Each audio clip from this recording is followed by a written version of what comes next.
Our topic for the group project was the Affordable Care Act. During this presentation, we will be discussing what it is, its core principles, the political importance, how it became an agenda item, political barriers, actions, research, new policies, coalition work, and changes that are occurring in 2019.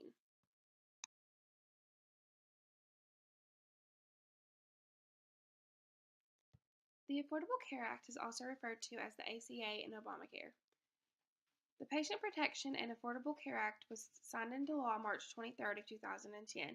The Healthcare and Education Reconciliation Act of 2010 removed and modified some provisions of the original PPACA and was signed into law March 30th of 2010. The Affordable Care Act was introduced by Nancy Pelosi in July of 2009. The bill that introduced it was H.R. 3962, which is also referred to as the Affordable Health Care for America Act. The purpose of the bill is to make major changes in the Medicare and Medicaid programs, establish a number of workforce wellness and prevention initiatives, significantly amend Native Americans' health care legislation, establish a new voluntary insurance program for community living assistance services and support, revoke the insurance antitrust exemption, encourage certain state malpractice reform effects, and enact a licensing pathway for biosimilars. Some insurance plans were grandfathered in, however, these plans may not get some of the same rights and protections other plans get under the ACA.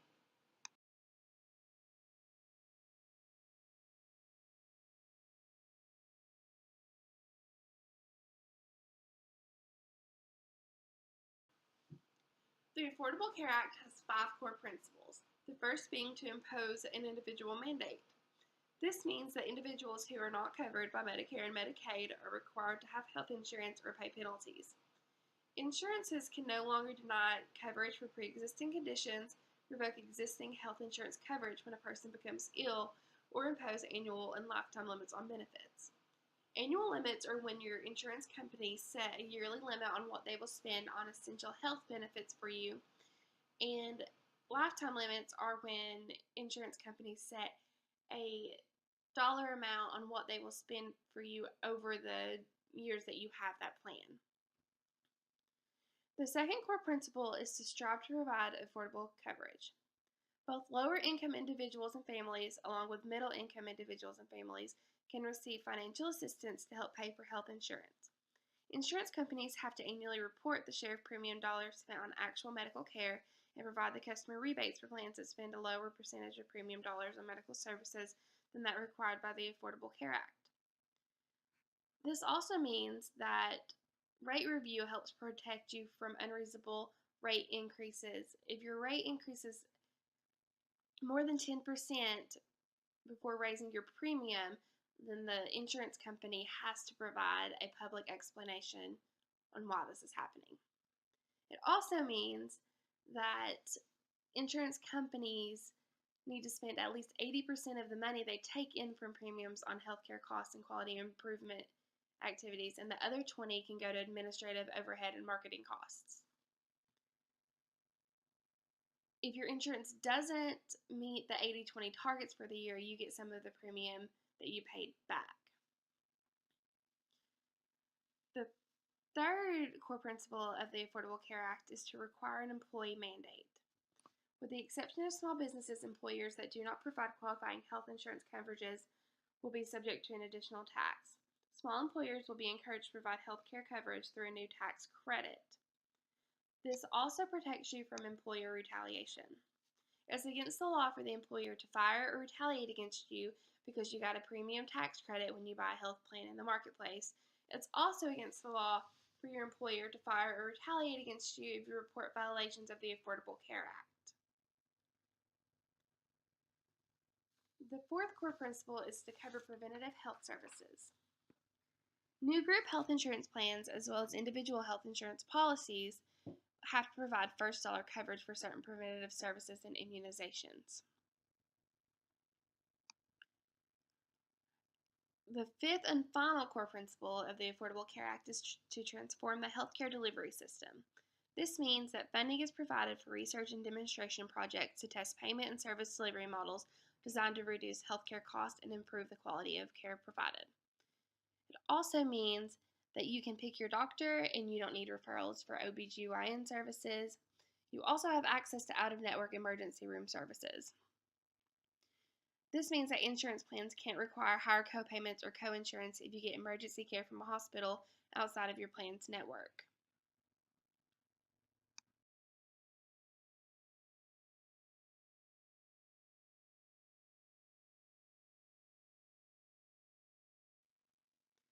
The Affordable Care Act was first introduced by Nancy Pelosi in July 2009 with the bill H.R. 3962. The next important event leading up to the Affordable Care Act was November 7th of 2009 when 219 Democrats and 1 Republican voted for the Affordable Health Care for America Act, and 39 Democrats and 176 Republicans voted against it. On March 21st, 2010, the Senate's version of the health care plan is approved by the House in a 219 to 212 vote. All Republicans and 34 Democrats vote against the plan. 2 days later, on March 23rd, President Obama signs the Affordable Care Act into law.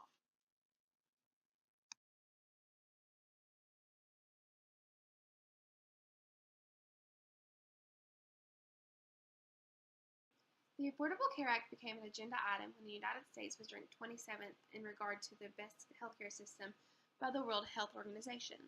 The signing of the Patient Protection and Affordable Care Act was a really big deal in the Obama presidency because it was the most definitive he did throughout his 8 years in office. The bill stood as a pivot on which Obama's legislative agenda turned. This gave way to the reality and frustrations of the divided government. The Healthcare Reform Act became a hot-button issue because there were many people in politics that felt Obama should be looking at other issues such as the economy and the high unemployment rate. Americans were now penalized for not having health insurance, and if they did not purchase insurance or were not provided insurance by their employers, they had to pay a tax penalty. The reform provided cheaper insurance for people who were considered at the poverty level or below, and new restrictions prevented insurance companies from denying people with pre-existing conditions.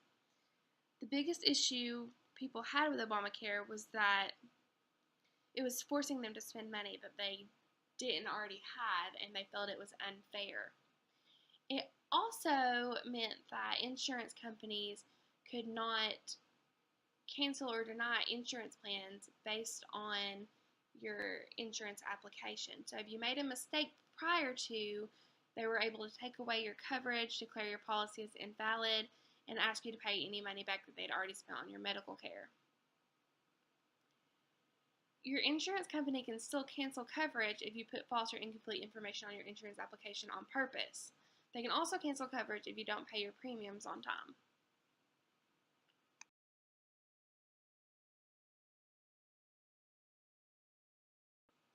Political barriers of the Affordable Care Act include insurance must now manage healthcare costs with pre-existing medical conditions and cover the entire cost of the preventative services. An estimated 3 to 5 million people lost employment-based health insurance, and 30 million people never had company plans and relied on private health insurances.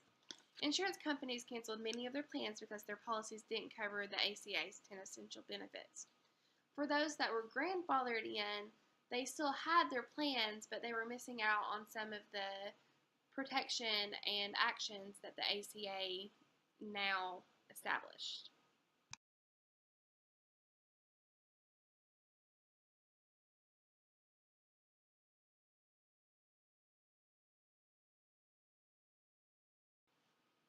In 2012, the Supreme Court ruled allowing states to choose whether or not to expand Medicaid coverage to ensure more low-income individuals. Currently, 19 states still have not expanded their Medicaid program, and it's causing disparities in healthcare access and leaving millions of patients with few coverage options.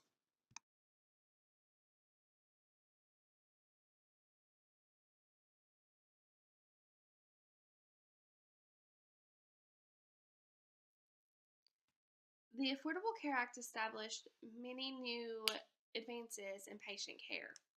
The first being that children can stay on their parents' insurance plan until the age of 26, and President Trump ended the requirement that citizens must be insured or face the fine.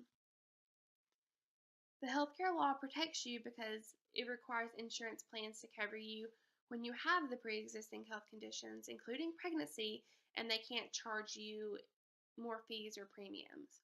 It also helps provide free preventative care and gives young adults more coverage options.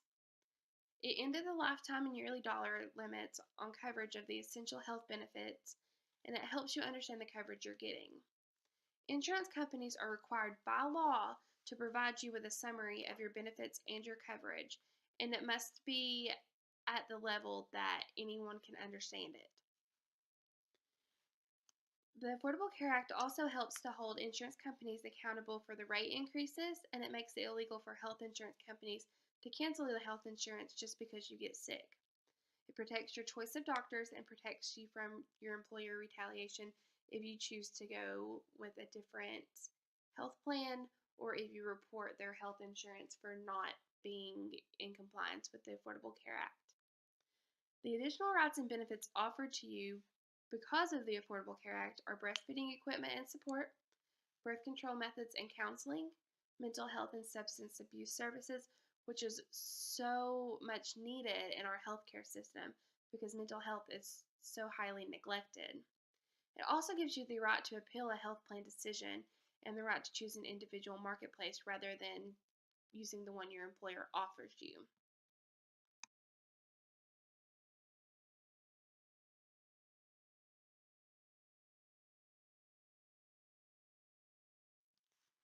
Many coalitions have been formed to promote or refute the ideas related to the Affordable Care Act.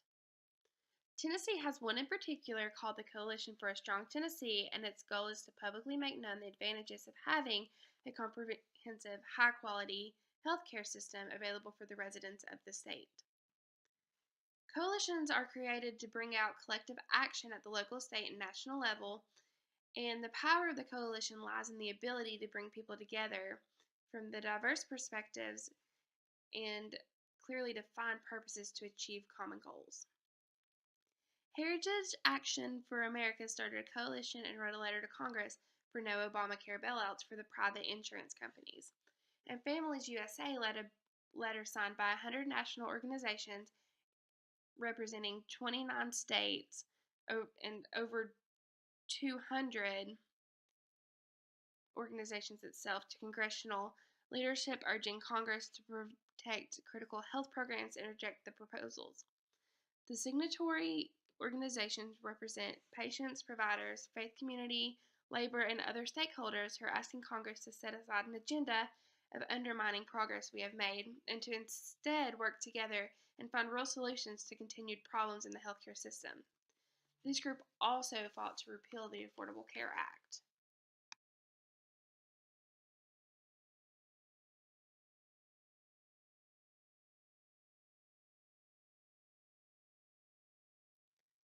On March 6, 2017, the House Republican announced that they had the intent to repeal and replace the Affordable Care Act. The Senate decided to write their own version of the bill rather than vote on the American Health Care Act. Neither passed, nor did any of the subsequent bills for comprehensively repealing the Affordable Care Act in 2017.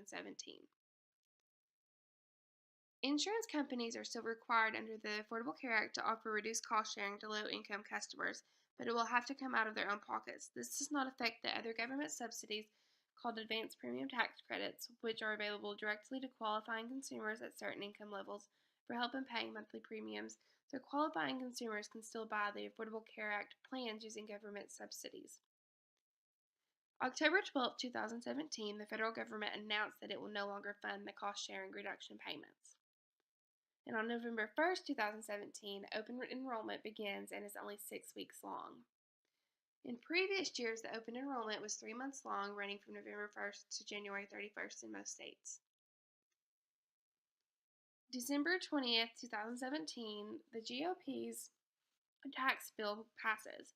The tax penalty associated with the individual mandate is repealed, and the IRS will stop charging the tax penalty for not having a qualifying health insurance plan. The repeal is effective starting 2019, but many Americans still face a tax penalty in 2018.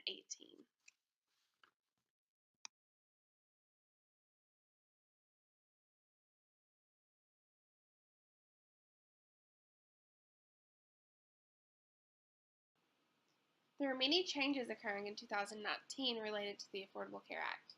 The first being that there are shorter enrollment periods. This means that open enrollment is now only 6 weeks long, compared to in past years where it was 3 months long. There's no more penalty for going uninsured. So if you choose not to buy health insurance at all, or you opt for a plan that doesn't meet the Affordable Care Act requirements, you can no longer be penalized or pay fees. The fees for 2018 were 2.5% of the household income, or $695 per person, whichever one was higher. Prices remain high for people who earn too much money to qualify for the subsidies. This means that on average in 2018, people who did not receive the subsidies, the premium was around $440 per month, and while the average monthly premium for a family was right under $1,200. The price protections for those who do earn the government subsidies means that as the price of health insurance rises, so do the federal subsidies, so it keeps the premiums relatively affordable for the consumers instead of making them to where the consumers won't be able to purchase the insurance. There's more plan choices available in 2019. This means that their government is now allowing for short-term health insurance policies to be sold, and the coverage terms are up to 1 year. You can renew the same short-term policy for 3 years in a row. Short-term health insurance premiums are approximately 60% cheaper on average than the Affordable Care Act plan purchased with no subsidies. And more insurance companies are going to be offering these. They've started kind of incorporating them into plans back in October of 2018. But there is a trade-off if you opt in for this kind of plan. Costs are lower because short-term policies aren't required to include all of the benefits mandated by the ACA, such as the maternity and preventative services. So you may not receive as many free preventative services, and pregnancy may not be included. Coverage is temporary and it can be denied based on the pre-existing conditions, whereas the ACA plans, you can't be denied based on pre-existing conditions or pregnancy. The association health plans have been expanded. This means that new rules also have been established that will allow industry, trade, and professional groups to offer health plans that don't include some of the benefits required by the ACA. Other changes in association plans are designed to give smaller companies the same purchasing flexibility that large corporations have. So smaller businesses will be able to offer their employees more benefits and better plans. Starting in 2019, there are also more marketplaces to shop for coverage. The government is making it easier to enroll in the ACA plans. They're allowing electronic direct enrollment through licensed online brokers. This streamlines the process for people shopping for coverage outside of the government-run marketplaces, and it allows them to start their enrollment and finish it all in one place instead of having to go to multiple different sites to compare plans and premiums and everything that they benefit from in those plans.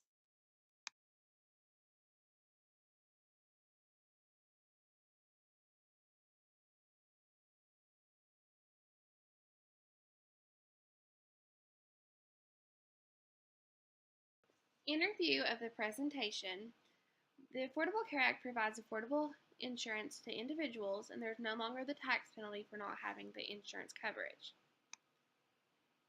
The Affordable Care Act also requires insurance plans to cover people with the pre-existing health conditions, which include pregnancy, provide the free preventative care. It gives more coverage options, including the option for children to stay on their parents' plan until the age of 26. It ends the lifetime and yearly dollar limits on coverage provided. It helps you understand the coverage you're getting. It holds the insurance companies accountable for rate increases, makes it illegal for health insurance companies to cancel your health insurance just because you get sick or make a mistake on the application. It also protects your choice of doctors and your employer retaliation. So if you decide to go with a plan from the marketplace or you report your employer's plan to OSHA because it doesn't fall under the Affordable Care Act, they cannot fire or retaliate against you.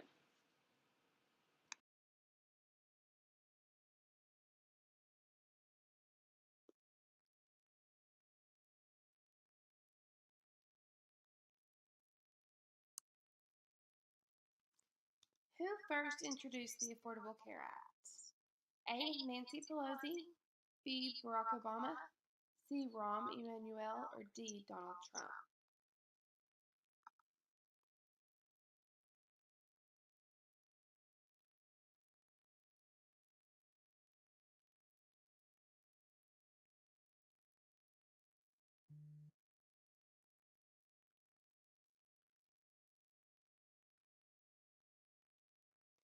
Nancy Pelosi first introduced the Affordable Care Act in July of 2009 with Bill H.R. 3962.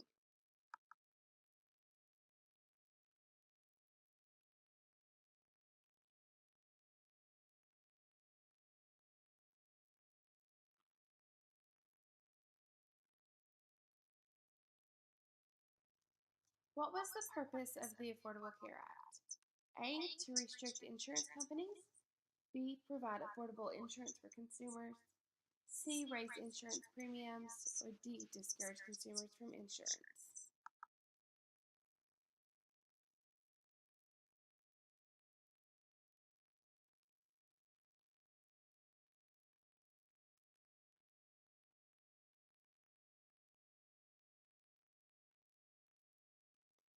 The purpose of the Affordable Care Act was to provide affordable insurance for all consumers.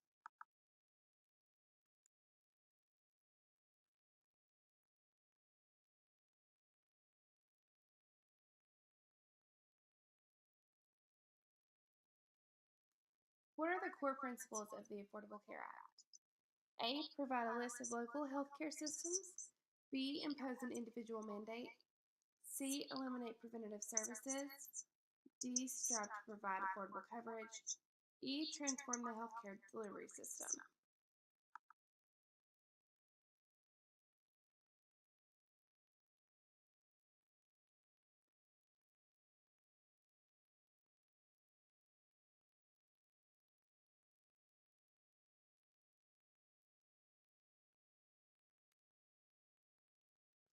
The core principles of the ACA are to impose an individual mandate, strive to provide affordable coverage, require an employee mandate, cover preventative health services, and transform the healthcare delivery system.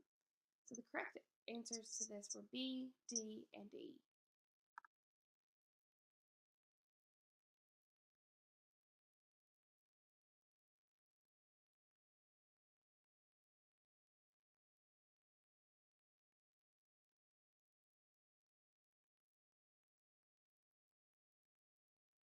Which is one of the 2019 changes?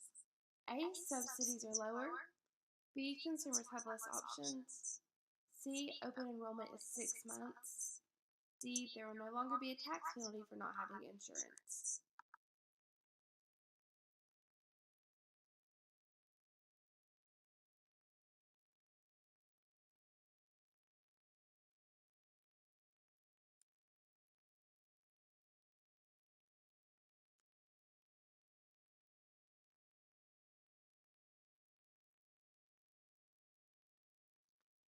The correct answer is D. There will no longer be a tax penalty for not having insurance.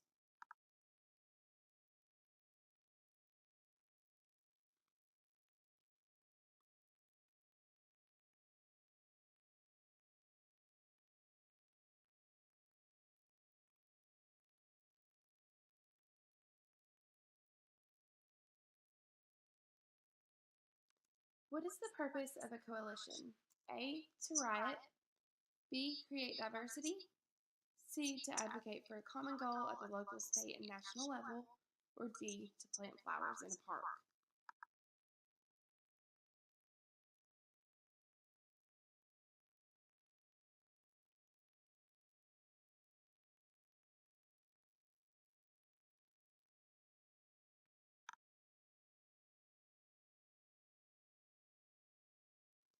Coalitions are formed to advocate for a common goal at the local, state, and national level.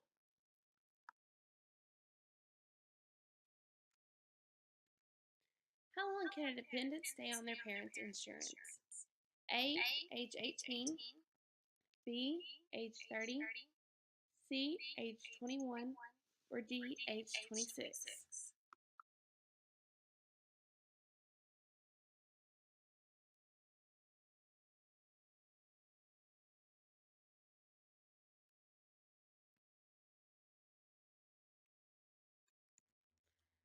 The Affordable Care Act established that dependents can stay on their parents' insurance until the age of 26.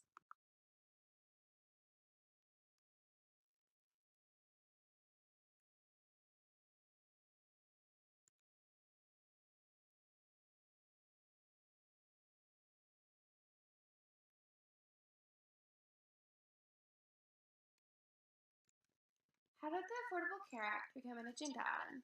A. The World Health Organization ranked the U.S. 27th in regards to the best healthcare system. B. Insurance companies were filing bankruptcy. C. Obama wanted to leave a legacy. D. Consumers were using insurance too much.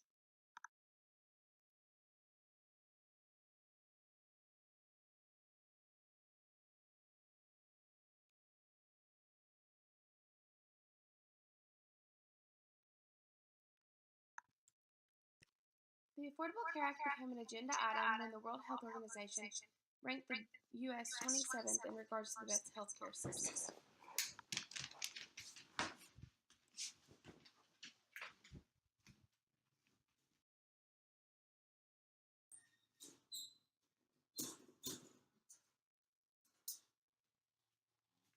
Who repealed the tax penalty?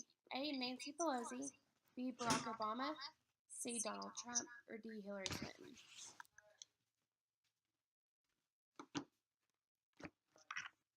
I'm busy.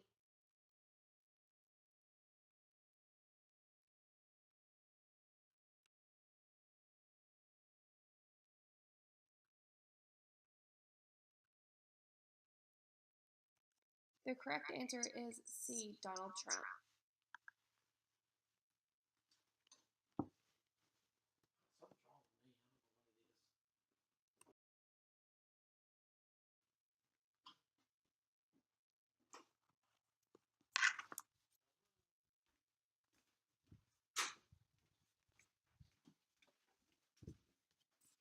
True or false? Insurance companies can impose lifetime and annual limits.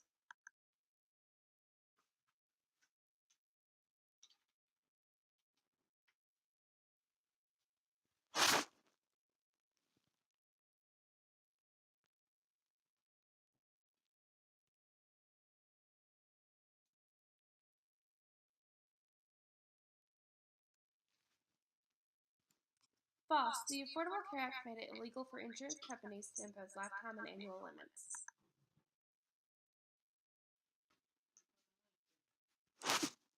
No, we didn't.